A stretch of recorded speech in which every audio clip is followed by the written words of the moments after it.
Tremendous research for the Tremendous this game. research. Just ask Linda and look at the library card. Yeah. The library finds. Yes, the finds. Because the last few things that you've come out with are more topical than they are actual seeds of ideas, the Incas and the other thing that you just mentioned. Yeah. That just seems to be interesting. I mean, Yeah. Well, actually, let me point out though, the Inca thing I did start primarily from topic, and I aborted the design because I had started off wrong, on the wrong foot. Now it's still a great topic, and I did have some really neat ideas, but you don't start from the fundamental interaction. I didn't start off saying, what's the player going to feel? What's the player going to do? I started off saying, I want to do a game about Incas. So I violated one of my own rules, and guess what? I never did that game because it wasn't a good game. Maybe someday I will come back. One of these days I'll be saying, I want to do a game where the player is doing this. And then out comes that old Inca game out of the files and plop it in. That's one nice thing about having lots and lots of ideas. Don't feel bad about killing ideas. You should make abortion clinics look bloodless by comparison to you. You should be aborting ideas in mass, in quantity, just massacring these ideas. It is because every dead baby idea goes into the files and stays there, and someday it will come back out. And someday you're going to be able to use that thing. Gene splicing. Yeah. What question, just generally, what percentage do you think you're spending on the thought processes, playing around with ideas, the naturals, the Darwinian selection of idea, the pre-work, all that stuff, then that as opposed to implementation, debugging, and the other part. I mean, that in terms of what's been your basic, or just over the three published projects, the most recent one. Okay. What were their running times, and what were the percentages of those two activities? Let me try to actually work that out on paper. I'll try to give you rough fractions for 3 projects because it is useful. Balance of power, Patton versus Rommel. That's what we call it. Bop till you drop. You're the conversion point of view. Okay, let's see. 3-character file name headers. Let's see. Let me talk about initial design. That is, amount of time I spent before I started programming on grand thinking, pure theory at work. And then what I'll call, maybe I should call it runtime design. Design I do while I'm programming.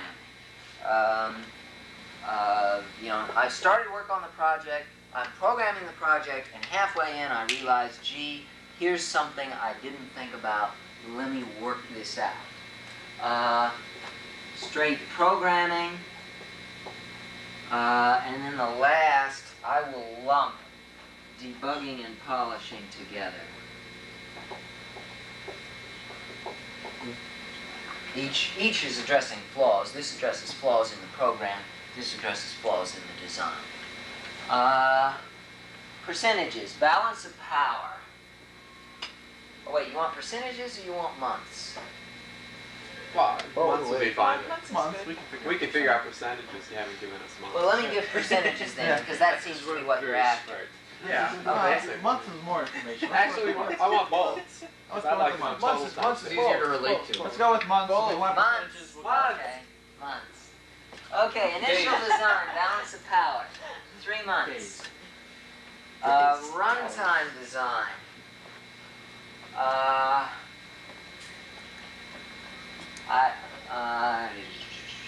Let's see, these together in calendar months would be 12, and of that time, I would divvy it up like this. No, wait. I'm sorry, this wasn't the full 12 months because I was pretty well finished. Cut off 2. I'm going to do it this way. There. That was balance of power. That initial design was time spent even before approaching the computer, right? Oh yes. I didn't even have the Lisa development system any of this time. Now, one reason this was so long was because Apple was so slow developing the Lisa. So I'd get up one morning and say, what do I do? Well, I don't know. I might as well design it. Sure as hell can't program. So balance of power was really designed really well. Well, there was nothing else to do. Okay, Patton versus Rommel. Initial design, ha.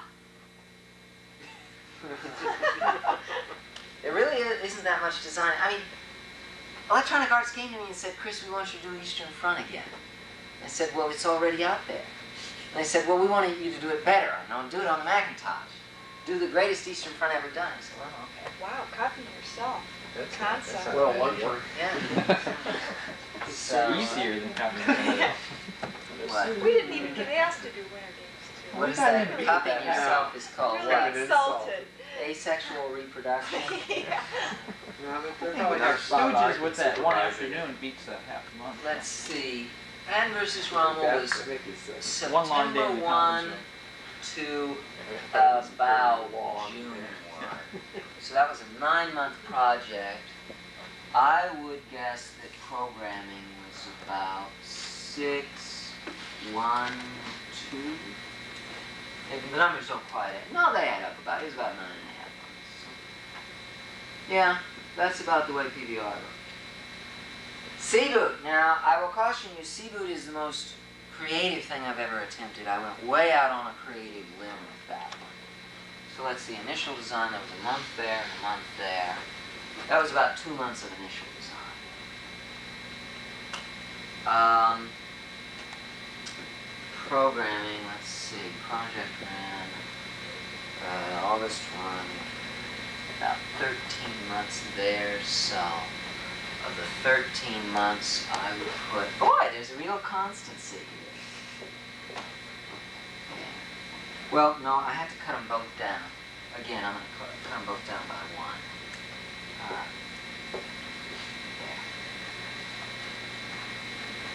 There. Look at that ratio. There was a lot of design on the fly to see. I think this bespeaks the limits of my patience for programming. I do 6 or 7 months of programming on a project, no matter how long the project itself lasts. A big project is a project with more design in it. So, if I were to look at an ideal, what I would like to do, I'd like, let's see.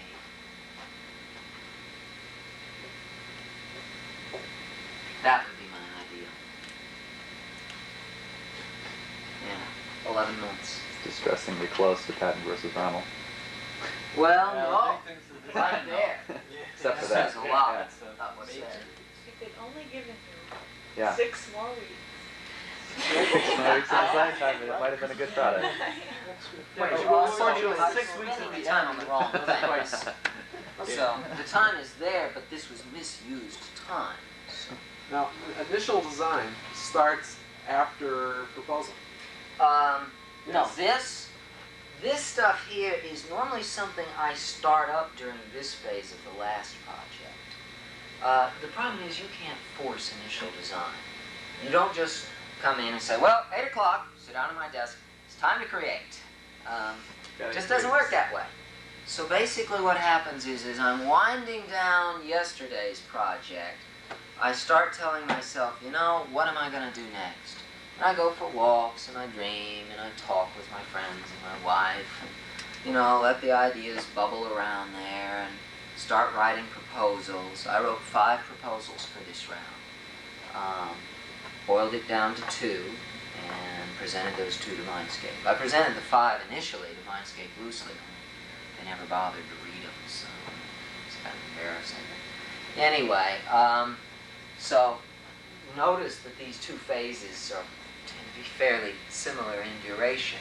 I tend to be, what is really happening here is that I'm sort of, the debug and polish phase might extend over 3 calendar months, but I'm mixing in some of this.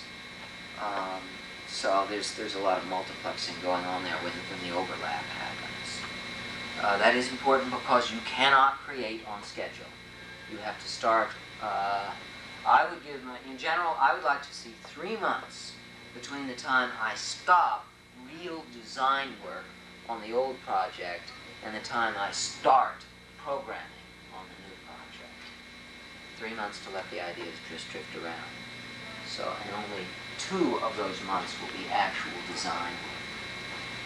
So, in fact, maybe that ratio should be even greater, because you can't work 2/3, 26 hours a week being creative. It just doesn't come. So maybe that ratio should be lower.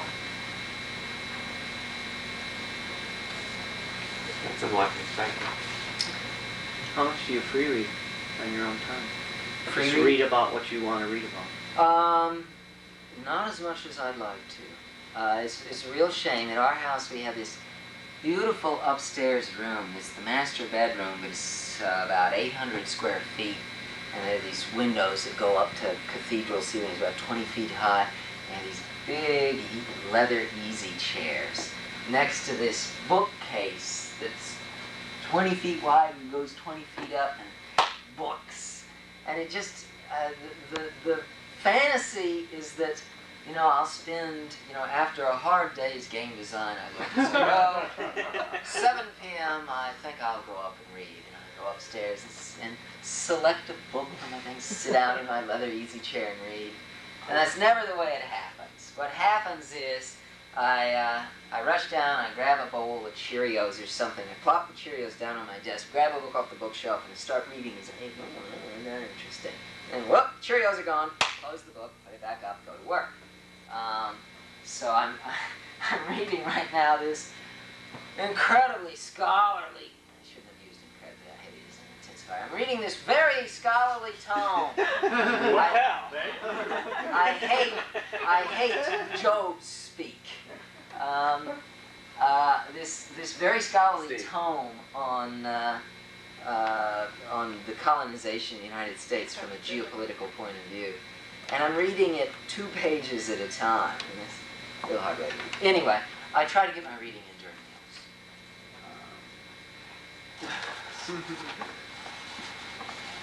meals. Could we go over a topic that I think you skipped over? Linguistic approaches. Did we go over that or no? I don't recall IAL parsers and natural language. Oh, no, I didn't. Thank you. That's a good topic.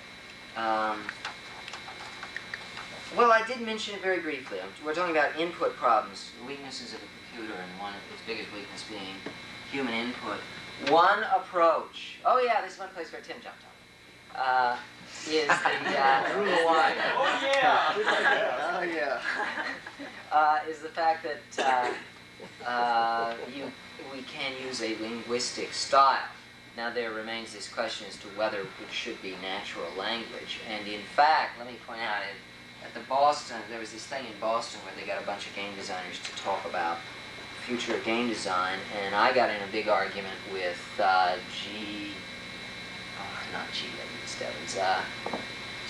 David, whatever, big shot at Infocom. The guy who really was the mind behind their parser system. Brilliant computer scientist trying to do games. And small editorial comment there. Anyway, and he was saying that natural language is the future of computer games. He was pretty much giving the line that I was giving yesterday, which I'm now challenging, and I was challenging then.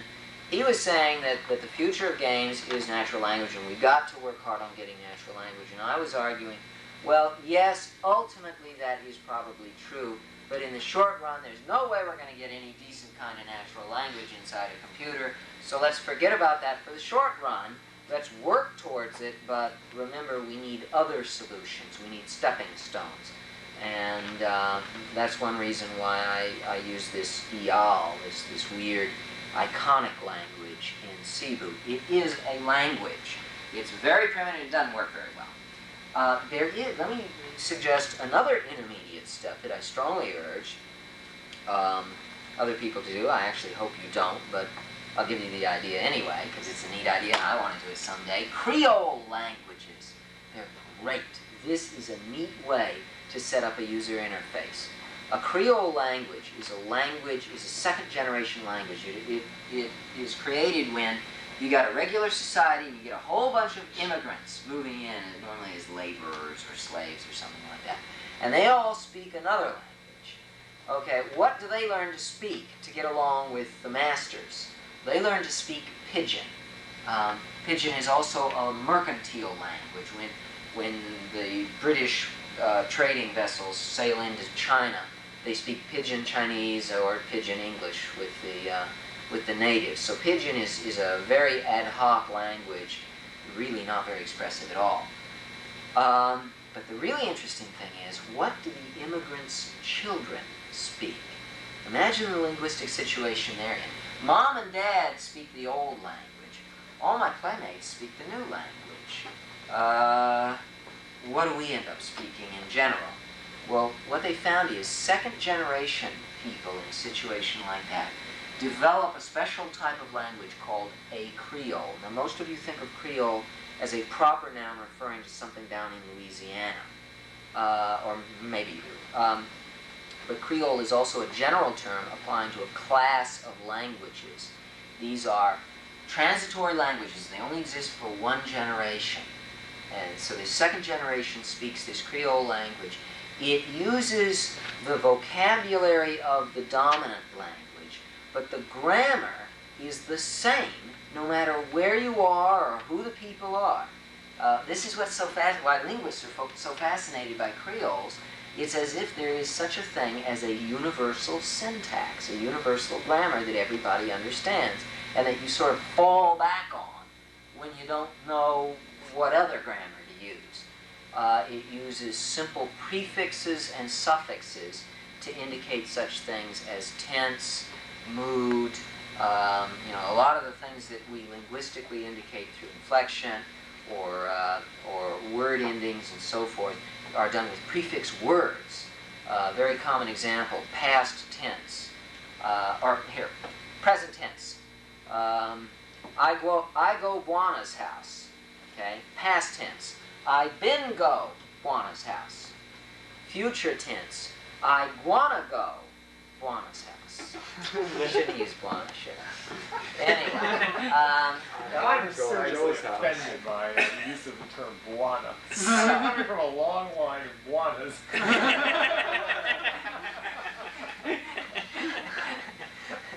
Anyway, so Creoles use this very simple grammar. That means it's real easy to parse. You don't get into any of the crap about recursive structures and let's go back and refigure the meaning of the sentence. You don't get any of the terrible problems that natural language parsers have to struggle with. It's like they were laid out for a computer program to parse. Some god, who knows, maybe the original parser was written by a lazy programmer. Put up here. In any event, they're simple to work with, and you can use regular English vocabulary, but a nice thing is you don't get a lot of the dangerous baggage coming along with the words. Let me explain that. One of the real dangers of using natural language is that every word you use brings baggage along that you don't want to use. Let me see. How many times in an infocom game, some sort of text event here, have you been in a situation where the computer gives you a description of the environment? Let's see. Here we go. It says you're standing in a narrow section of the forest. A tree reaches up next to you, a broken branch about 6 feet high, and then it continues to talk. And then you decide you want to climb the tree, and so you say, I want to grab onto that broken branch and haul myself up. And it doesn't know about the branch. That isn't a good example, man. what I'm trying to get at is that frequently you'll say things in language and there's more there that's communicated to the player than you intended. Somebody have a good example? I Say it think in the journal you wrote about this possibly, or somewhere. Yes, I did write You about just use the example of a brick. You know, Oh, the word okay. brick. You know, there's so much more Right. there than a word. Yes, yes. It breaks windows. Well, here's a possibility. I haven't seen this turn up in any particular game, but you know, if there, I was originally, since we're talking about this as a universal syntax, I was just thinking that it would be an opportunity to do games that text games that have the potential for foreign translation. That led me to think of teaching a vocabulary to the game. I mean, you sit down and the game knows what concepts it needs to present. So if you can have a front end that is written in the appropriate language, then it could ask questions or sentences, leave words blank for you to fill in. You could make up your own if you really wanted to bother memorizing it. It did occur to me that if any text game were programmed in that way, that it would possibly save some of these ridiculous ambiguities that come up in infocon games, where they just where you assume they're trying to fake you into thinking it's talking English, but it only knows a dozen words. So if there was actually that interface at the front end where you know perfectly well it only knows what you typed into it, that might just give you a little flexibility, and you can use words you like, but it also might. Given an infocom game, now suddenly you know the list of objects that are somewhere in the game, which is not good. See, right? Yeah. Ooh, wouldn't want that. So you just wait for this. Oh you gosh, know we have then to you find know the this. puzzle. That's right. You have all the pieces right. You don't have to discover the pieces. Yeah. So, anyway, a Creole, I think, is a very useful angle to explore. One last thing, let me point out that when I recited those sentences, you understood them fairly easily, didn't you? Many times, just notice that Hollywood uses Creole occasionally, and nobody seems to balk when the old servant runs up and starts jabbering in Creole to the beautiful Southern lady. Subtitles show up. Yeah, subtitles. Creole is widely and airplane. easily understood. Airplanes won't accept. Yeah. That wasn't Creole, that was jive. Jive. Well, that's Does actually, anyone here speak jive? that actually goes Beaver's mother shows up. See, that's dialect. That's what's interesting, is that's dialect as opposed to syntax. Those guys were still speaking English. It's just an incomprehensible dialect. Incomprehensible to suburban white blondes. Honkies. Honky, that's what I was looking for. I have a question somewhat along this line. That's perhaps an editorial observation about Cebu. I wondered if it was a direct decision on your part or an omission that when creating this universe with all these people, strange alien things, you left out a pronunciation guide. Now, was that for creative purposes so that people could, make it their own? Or is it an omission? It's an omission. Or like every programmer I know, you just don't know how to spell. Actually, okay, if it was an omission, then if it weren't too late, I would have it stuck in as an addendum. Because one of my objections. Build copy protection around that. One of my objections to Cebu is the alien character of it. And part of that is based on the oral pronunciation of those things. Some of those things I don't know how to pronounce. I didn't know. Is it Cebu? Is it Cebu? Yes. Why would I think it's Cebu? And having had a pronunciation guide, I could have made these things much more real to me because they would have been real in an oral sense. Yeah. It's hard enough to cope How with many as it books is. are the same way though? You see the movie version and wait it. That's not how you pronounce that guy's name. Yeah. Well, As long as you have one pronunciation of it that you decide on, it doesn't matter what it is, it's not a real word anyway. But if you're trying to internalize the language, I tend to agree with Dave. If you're really trying to, it just makes it easier to wrap your head around it. yeah, it's an oral sense. It's another it's another auditory sense that could have been brought to bear. That made it more Real, concrete. Yeah, I have a vocabulary, a glossary at the back. I could have put in pronunciations. Just We just C didn't think of that. hyphen boot. Oh, okay. It's seafood. Yeah. And you'd feel better about it. Yeah, I would. I feel. Is it Vet Bell? It's Vet Bell, Kendra, Gardbor, Skordakat, Lockshire, Zuby. Those are all the characters. See, those are not. Mine, Yeah. right? Those are. Those are the same pretty characters that you have in recognizable. Trust and Betrayal. Yeah. It is. Yeah. Seaboot is. We Trust call and the Betrayal. game, the game was called Seaboot right up until the end. Here's another point. What title does a game get? Normally, now if they come to you, they're going to suggest the title, but when you create your own, you need to give it a title. Now, after many years, I've come up with a very simple rule. I can't come up with titles. Period. I have long since given up even trying. I just sort of slap a word on it and say, well, that's the title. Because every game I've ever done has had the title changed. Well, no, not two. But my game that I called 3 Mile Island was released as Scram. The game that I called Energy Crisis was released as Energy Czar. Hey, marketing. The game that I called Ura Pobeda, which is Russian for Hooray for the Motherland, that was released as Eastern Front 1941. Because Ura Pobeda is unpronounceable for most people, especially when you see how it's spelled. Let's see. What I called Arms Race was released to the world as Balance of Power because it has nothing whatsoever to do with arms races. Let's see. Patton versus Rommel was, well, no, that was theirs. We didn't have a name for it. And EA suggested it fairly early, and then after we called it Patton versus Rommel, EA insisted on calling it Rommel versus Patton. Fortunately, Just so they felt like they'd earned their paychecks for the fortunately, I was able to prevent them from titling the game Patton and Rommel Go One-on-One. I'm not kidding. Absolutely Hey, I would have bought that game. Might have sold better. Basketball. Yeah. You see these country shattered. You realize digitized heads. Yeah. It's sort of like the journey. Dennis, you do the Campbell against Michael Jordan. They never met on the battlefield, but we put them on a court.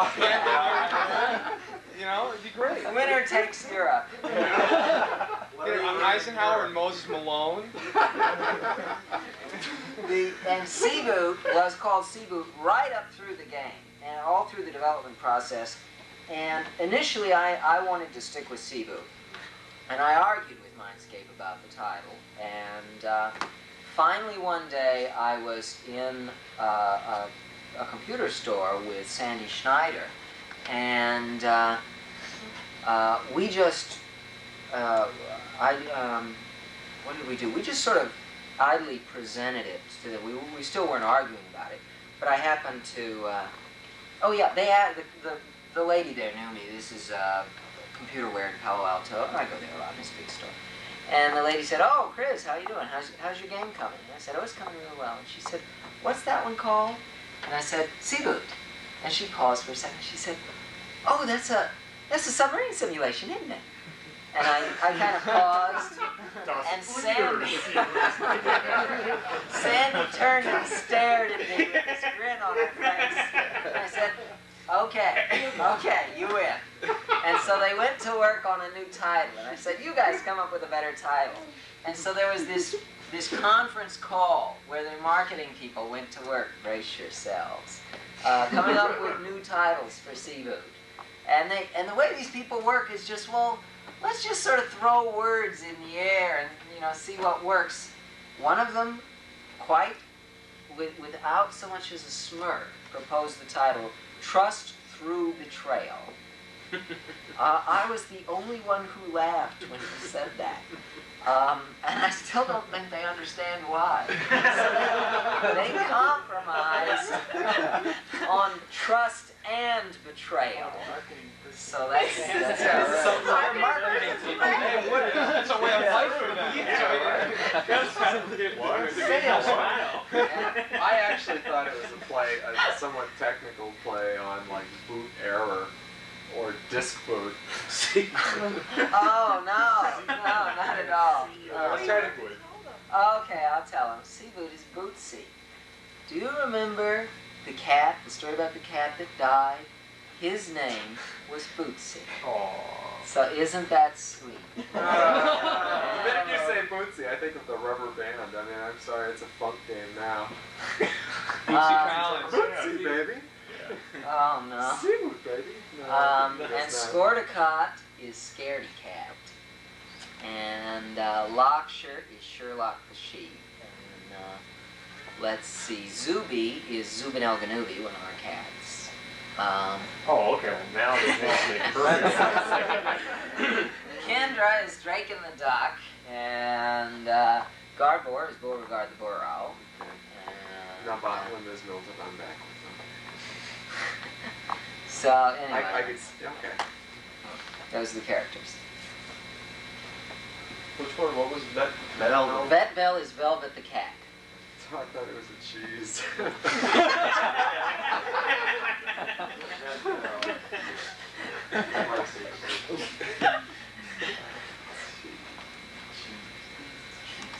Let's see.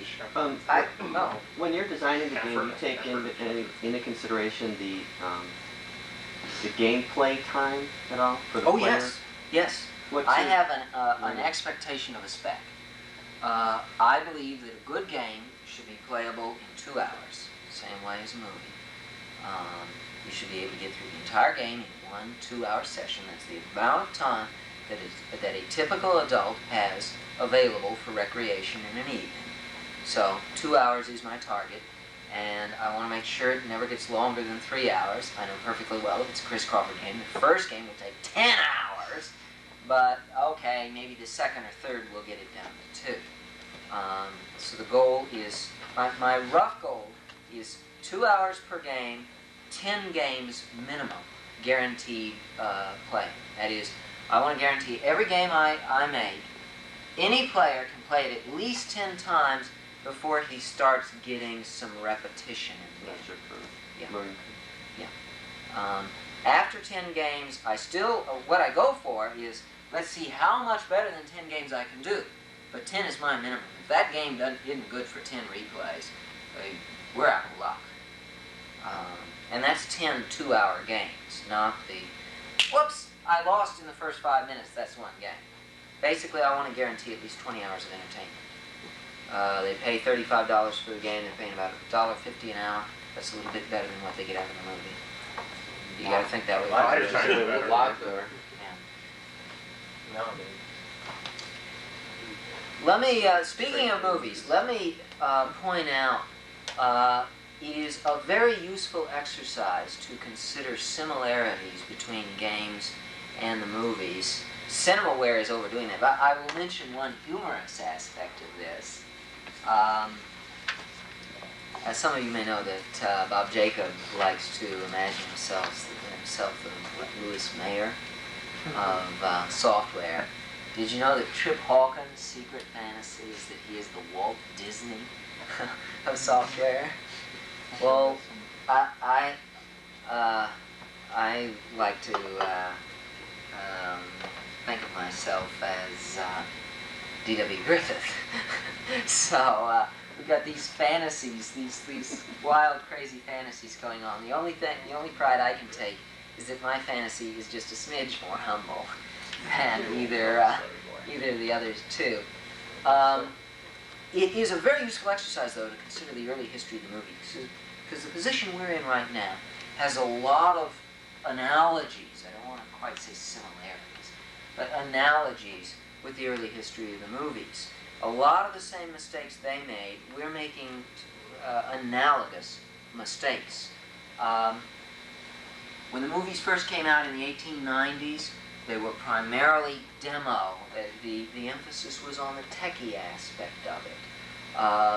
It was faddish and sensationalist. That is, typical movie was 30 seconds, 60 seconds, 90 seconds. It was a carnival type thing. That is, they had the boxes that Nickelodeons. You put your face in and you put the nickel in. Gee, just like our arcade games. And it was considered a rather low-class, entertainment for the masses, quality people didn't screw around with Nickelodeons, because what did they show? They went after sensationalism stuff. A classic theme of the early Nickelodeons was two locomotives colliding into each other. Because, wow, that was so neat. The locomotive at the turn of the century was the symbol of power. It occupied the place in people's imagination that an F-16 and a space shuttle occupies in our imagination. Power, brute force, technology rampant. And so, anyway, they loved to have locomotives colliding into each other. There was a sensational one that came out in 1896, The Kiss, where it's a very short thing where there's a guy sitting, I think, on a park bench next to a girl, and he does his mustache, and he turns and he kisses her. And that was pornography back then, which was why it was on the Nickelodeon. See, that way the kids couldn't look in. It was too hot for them. They had that advantage. Anyway, the kids brought crates with them. Nickelodeons today. Pardon? I said if they'd just known to lower the damn things, we'd have Nickelodeons today. Yeah, that's right. Anyway, Kitty Barn have a whole different meaning. yeah. Anyway, so there was this early phase, roughly during the 90s, when it was very short, very sensationalist. Rather like early computer games, let's kick the player off the machine in 95 seconds or whatever. Let's see. Emphasize that there was no characterization, nothing like that at all. It was just cheap thrills. Let's show you things you've never seen before. That was another thing. Views of distant places. You could actually see an elephant walking along. That's spectacular. So real emphasis on the odd, the strange and mysterious and so forth. First big break, well, there were the Molière brothers, who is, I don't want to say generally recognized, but there's a rough idea that the Molière brothers did the first real movie. That is, they told a story. Have you ever seen it about the flight to the moon? And they get out, and they're these monkey people, and it's really dumb. I mean, you look at this and say, whoa, this is bad stuff. But this was absolutely groundbreaking, because they were telling a story. Wow, we never thought of that. What a neat idea. Now, of course, it was long. That was revolutionary, too. Come on, are you kidding? A movie is something that takes place in 3 minutes. What's this? I mean, that one was 15 minutes long, I think. It was still very, very short. But it was still sensational for its time. And then the really crucial period was from about 1903 to about 1914, roughly that decade there. That was a period where everything hung in the balance. French came in, nearly killed it with their, they really pushed the photoplay aspect. They had this huge, French government came up with lots of money for this idiotic notion that we're going to make movies of all the great works of theater. And they made this huge selection of, you know, they just got all of the actors out on the stages and put the camera out where the audience is, ran the thing, and did all these movies that were great plays. They very nearly killed it because that was a ghastly idea. Fortunately, better heads prevailed. That may be one reason why French cinema took so long to get going. You know, they had a huge lead with the Molière brothers, and they never knew what to do after that. It's funny, that 1903 film by the Molière brothers was more imaginative, more creative than the later French program, late 1908, sometime in there. Anyway, by the way, if somebody knows this better than me, please correct me when I make mistakes, because I'm basing this on reading I did about 5 years ago while I was still in corporate research. Anyway, D.W. Griffith was one of the real groundbreakers in this business. There were a lot of people working in the movies, and a lot of individual ideas coming up, but they were little blips of ideas. Someone would come in with an idea and it would never really be developed. And Griffith's significance, one guy I read said Griffith invented nothing. Basically, he was very, very good at stealing other people's ideas and actually making them work and integrating them. I don't know, but in any event, you know, everybody focuses on D.W. Griffith as the guy who really made the movies. And the main thing he did, the important thing about his work was he recognized the special capabilities available in the movies that you couldn't do in any other medium, and he went with those. For example, why do we have to have one plot line like you have in a normal play? Why can't we present two parallel plot lines?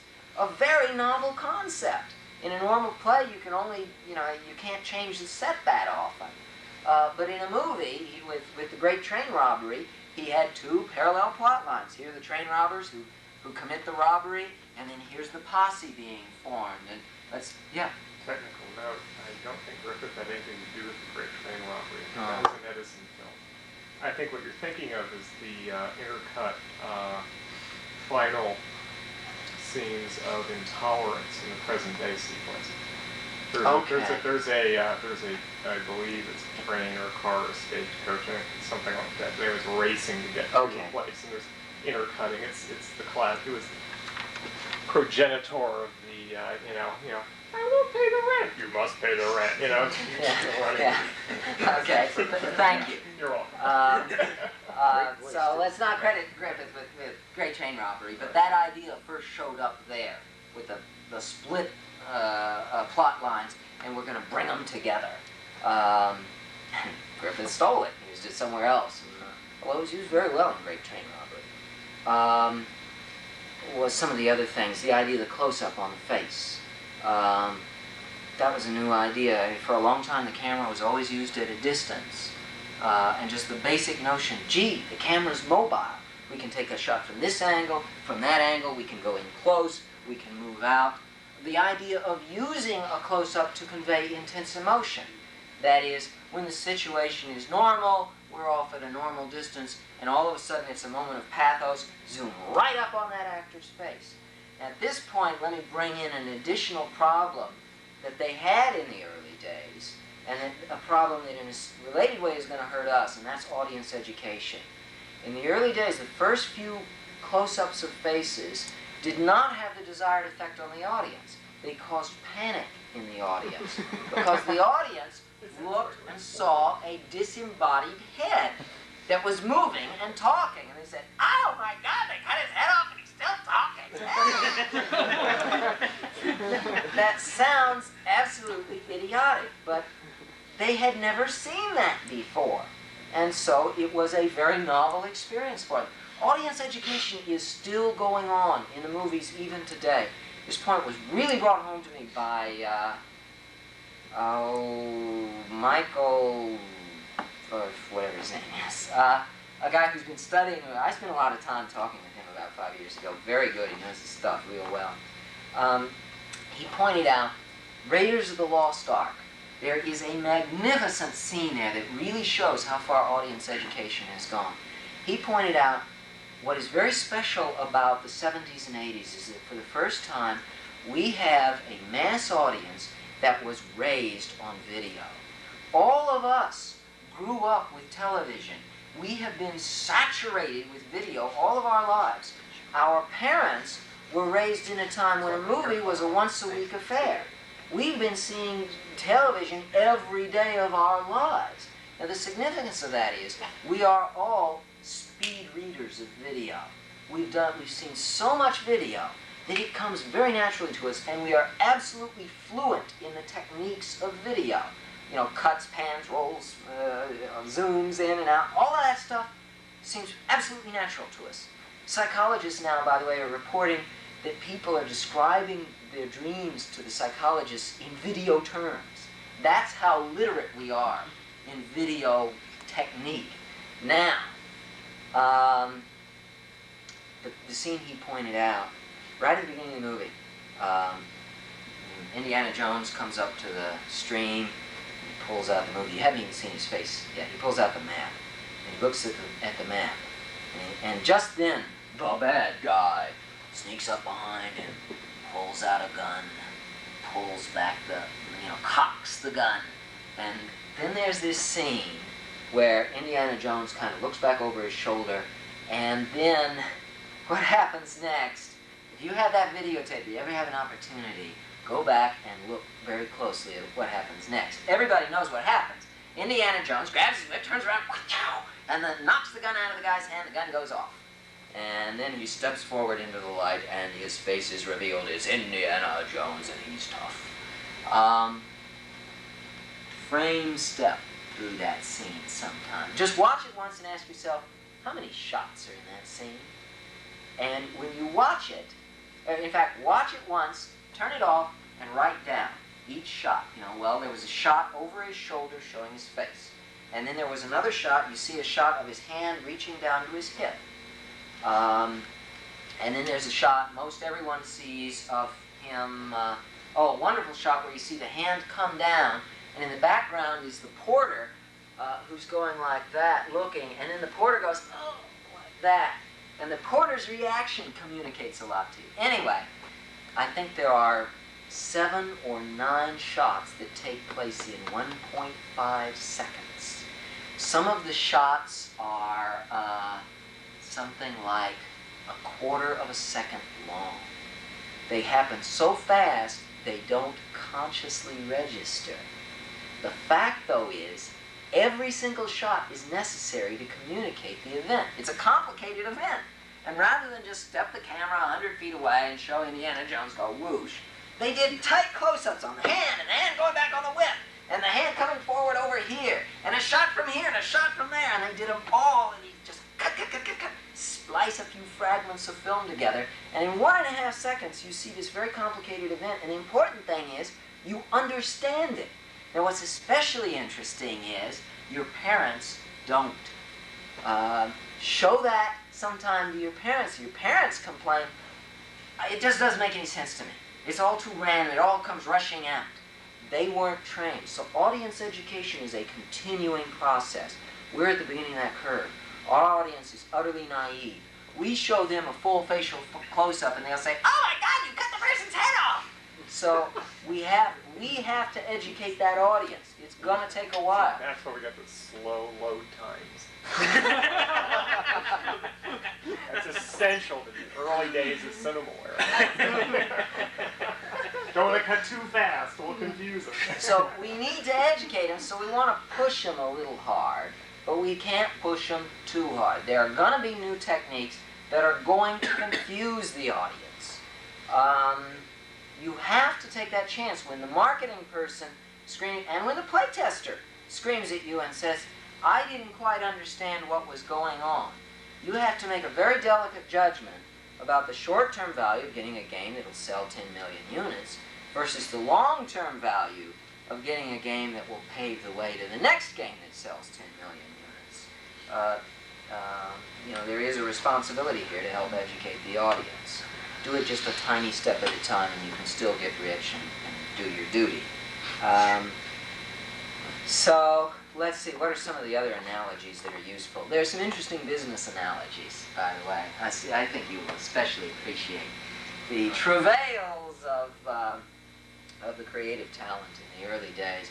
In the early days, the publishers, i.e. the studios, had a lock on the industry.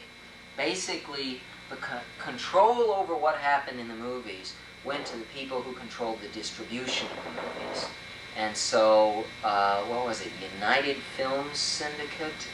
Was that the early one that had the iron grip? They were the Atari.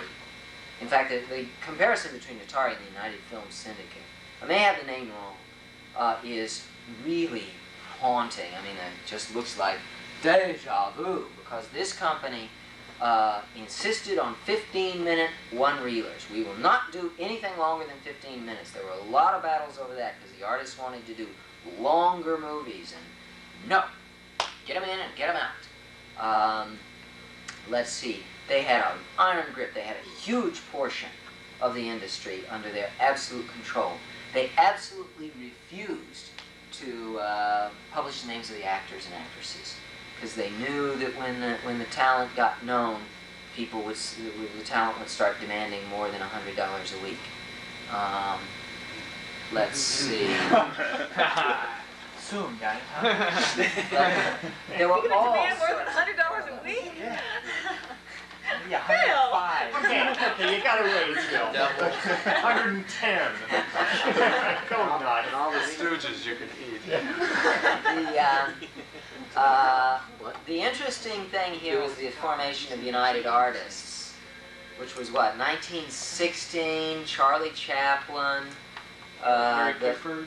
yes, that group, Douglas Fairbanks. yes, they all broke off, and they told the syndicate, screw it, you guys are out of luck, we're going to do it ourselves.